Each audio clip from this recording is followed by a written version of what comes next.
The sun hung low in the Arizona sky, casting long shadows across the dry land, where the only sounds were the whispering winds and the distant chirp of crickets. In a remote canyon, an Apache girl had learned to survive alone, waiting for a tribe that never returned. She was 18 now, but the years of waiting had left their mark, hardening her into someone who could trust only herself. She had been 14 when her people had been scattered by a brutal raid, forced to flee in every direction, leaving her behind. The soldiers had come from one side, settlers from the other, and in the chaos, the girl had been abandoned.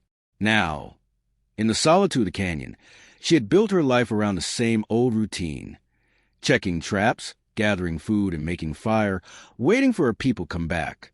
Each night, she made a small fire, a signal to the world she still waited. But as the days stretched into months and the months into years, the question lingered, why hadn't they returned? If her people were alive, why hadn't they come for her? If they were gone, why did she still wait, holding on to a memory that only grew colder with each passing day? One afternoon, as she crouched by the creek, sharpening her knife, she noticed a lone figure in the distance. His silhouette was sharp against the sky, and his horse moved steadily over the land. His name was Calder, a cowboy who had known loss, who had ridden across the western territories without a destination, without a home. He was a man worn down by the weight of his own history, a man who had seen too many things in his years to have any illusions left about himself.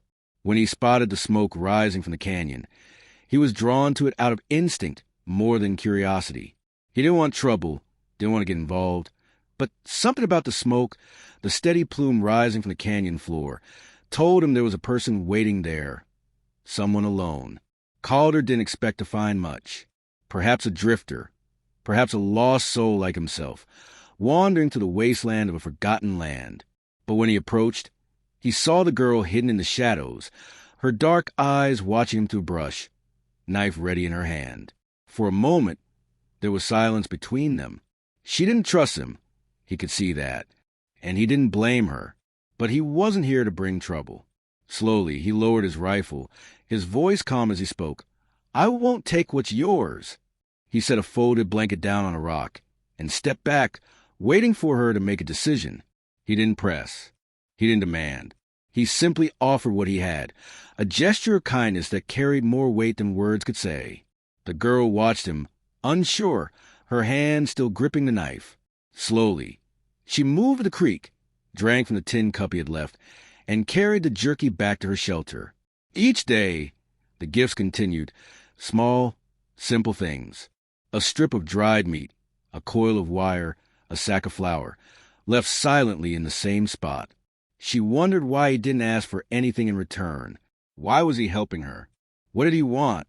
Calder, too, wrestled with his own doubts. He had no intention of staying, no need for another burden. But there was something about her resilience that struck him. She had survived alone for years, and there was something about her presence, the quiet calm she exuded, that made him want to stay, even if just for a little while longer. And so, their quiet exchanges became a routine. She taught him how to grind mesquite into meal, how to catch fish, and how to survive in the desert. He showed her how to patch leather, how to fix a fence, how to mend the roof of her shelter. They never spoke much, but each time their hands met over the work, something shifted. One day, as Calder repaired the fence near the creek, the girl approached him. Her voice was soft, but firm as she asked, "You leave soon?" He paused for a moment, looked at her, and replied, simply, "Not yet." For the first time, she allowed herself to hope. Maybe survival wasn't about waiting alone. Maybe it was about choosing to stay. Together, the days passed, and as the heat of the Arizona summer bore down, Calder found himself staying in the canyon longer than he ever planned. It wasn't just the quiet of the land that kept him there. It was her, the girl who had waited for her people, who had learned to trust no one, yet had begun to trust him. But just as they were beginning to build something new, the past came calling. One afternoon, Calder spotted riders on the horizon, men he recognized from the local ranch, men who had their eyes on the land he'd claimed, and the girl who'd been living in silence for so long. The girl had learned to hide from men like them. But Calder refused to let her be taken. When they approached, he stood firm, holding his ground. He introduced the girl, not as a stranger, but as his family. The deputy eyed him warily, but accepted it. "Family's family," he said, and the ranch hands rode off without another word. Inside the cabin, Calder and the girl shared a moment of quiet understanding. She had always waited for her tribe, for the family who never returned.